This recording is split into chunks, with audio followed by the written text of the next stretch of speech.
La plus belle des choses.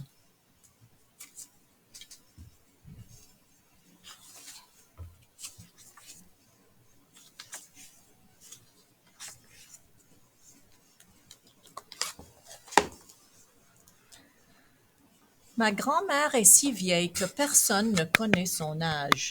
Ni moi, ni ma grande sœur Dab, ni notre grand cousin Lay. Mon père attend patiemment pendant que nous essayons de deviner son âge. Bien qu'il soit le neuvième et le plus jeune enfant de ma grand-mère, lui-même ne connaît pas son âge.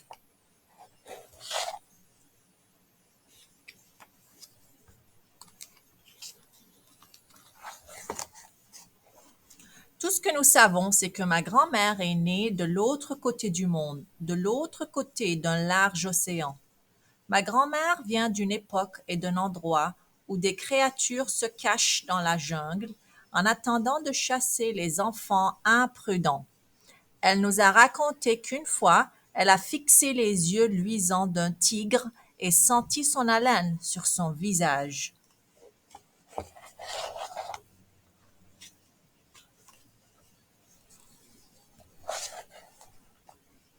Quand je suis née, ma grand-mère avait déjà un visage de vieille femme. Sa peau était douce mais sèche comme du papier, et elle n'avait qu'une seule dent dans la bouche. Grand-mère disait, cette dernière dent que ma mère et mon père m'ont donnée est la seule chose solide qui me reste dans la bouche. J'ai demandé à voir une photo de ses parents. Elle a dit, Menaille, ils ont vécu bien avant que les Hmong apprennent des choses comme les photographies. Elle a posé sa main sur son cœur et a dit, la seule image que j'ai d'eux se trouve là.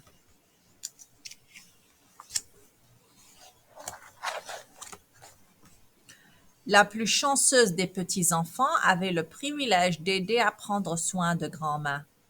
Lai devait laver à la main les vêtements de grand-mère dans l'évier de la salle de bain, avec un savon rose qui sentait bon. Dab devait laver le doux d'eau bronzée dans la baignoire avec une grande toilette savonneuse.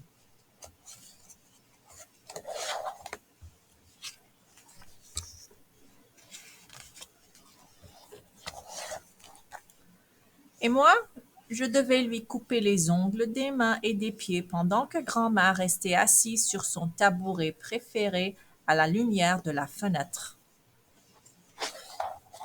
Je me souviens encore de la peau rugueuse de ses talons, de l'épaisseur des ongles de ses orteils entre mes doigts. Je peux encore voir la plante de ses pieds, épaisse, brune et toute craquelée, ses fissures remplies d'une poussière venue de loin, dans le temps et l'espace.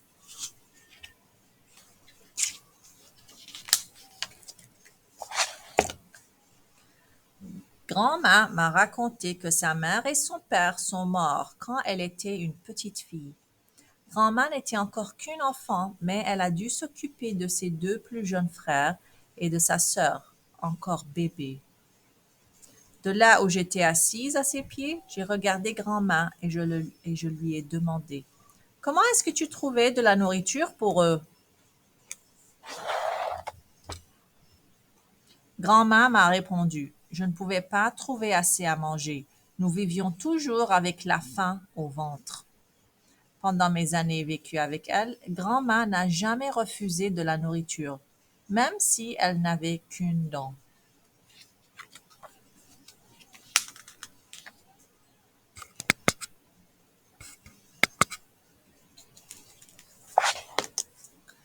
La camionnette du glacier chantait sa chanson depuis le bas de la rue. J'ai cherché de la monnaie sous le canapé. Il n'y en avait pas. Alors, j'ai pris des cubes de glace dans le congélateur. J'en ai donné un à grand-mère dans mon gobelet en plastique rouge. Elle m'a souri.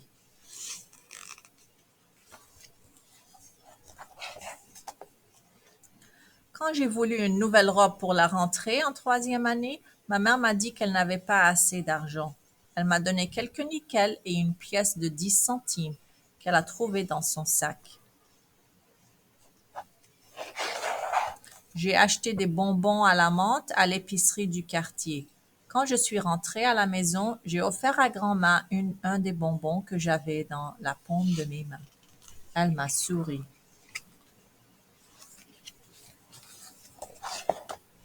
À la table ronde, aux pieds tremblants, j'ai utilisé ma cuillère pour mélanger et mélanger le bol de soupe qui était au centre et que nous partagions tous. Il n'y avait pas de morceaux de viande, seulement des os et des légumes verts. Mon père disait, le prix de la viande est trop cher au marché, Menahem.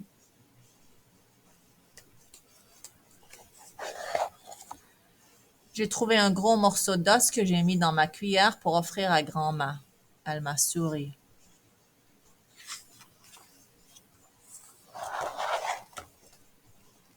Nous n'avions beaucoup de viande que lorsque nous fêtions le nouvel an Hmong avec nos tantes, oncles et cousins. La vieille table succombait sous le poids des poulets entiers, beaucoup plus que notre famille pourrait jamais manger. Après le dîner, une fois notre ventre bien plein, mes cousins et moi nous nous asseyions sur le tapis autour de grand-mère qui nous racontait des histoires. Elle commençait toujours par «C'était il y a longtemps et j'étais juste une petite fille». En l'écoutant, nos yeux étaient tout écarquillés. Quand grand-mère tordait ses doigts l'un au-dessus de l'autre pour nous montrer à quoi des mains de ponton, des esprits de la jungle qui ne sont pas plus grands que des enfants, ressemblaient. Elle nous apprenait à écouter les cris du redoutable Finnew Vey en retenant notre respiration jusqu'à ce que nous entendions les battements de notre cœur. Nous étions toujours tristes quand tante Chu criait « C'est l'heure d'aider au nettoyage, les enfants !»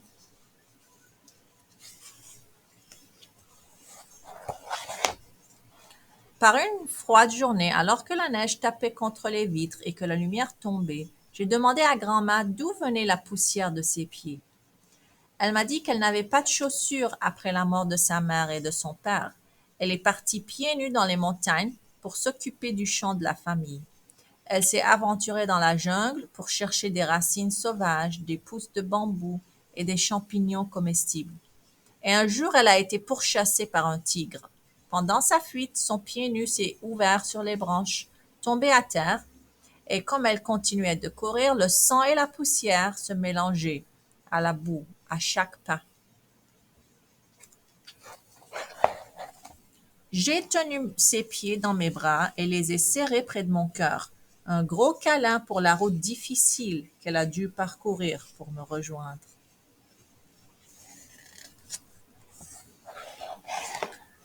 Couper les ongles de grand-mère allait de plus en plus vite chaque année parce que je devenais plus forte, plus grande et plus capable. Chaque année, les pieds de grand-mère semblaient de plus en plus petits dans mes mains et sur mes genoux. Ces histoires aussi prenaient de plus en plus de temps avec les années qui passaient. Les pauses entre les mots s'allongeaient.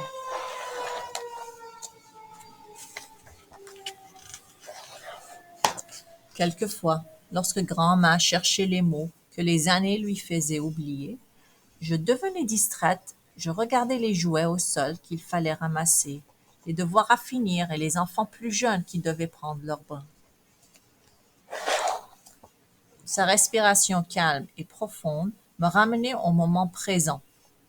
Mais alors, c'était pour l'avoir endormie, une main posée contre la fenêtre pour soutenir sa tête.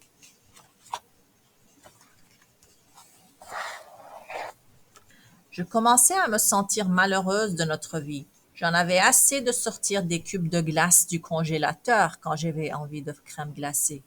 J'en avais assez de ne jamais avoir de nouvelles robes pour la rentrée des classes. J'en avais assez de ronger l'os de la soupe alors que j'aurais voulu de la viande pour moi et pour grand-mère.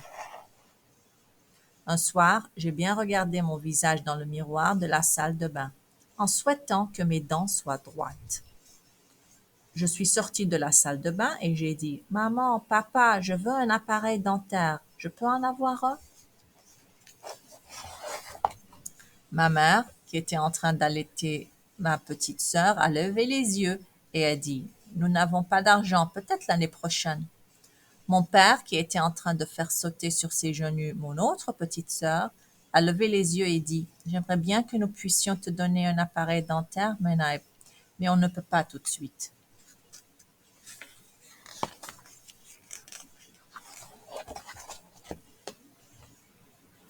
Ma grand-mère m'a regardé de son tabouret spécial près de la grande fenêtre. Kalia, a-t-elle dit, regarde-moi. Je me suis tournée vers elle dans la lueur du début de soirée. Le soleil était bas dans le ciel et la lumière dorée du soleil couchant tombait sur son visage. Grand-mère m'a demandé: Mon sourire n'est-il pas beau? À cet instant, j'ai vu toutes les fois où ma grand-mère m'avait souri. Je pouvais sentir les cubes de glace sur ma langue, qui fondaient et apaisaient la chaleur de ma langue, la douceur sucrée des bonbons de menthe forte et les saveurs du bouillon d'os dans le bol de légumes bouillis.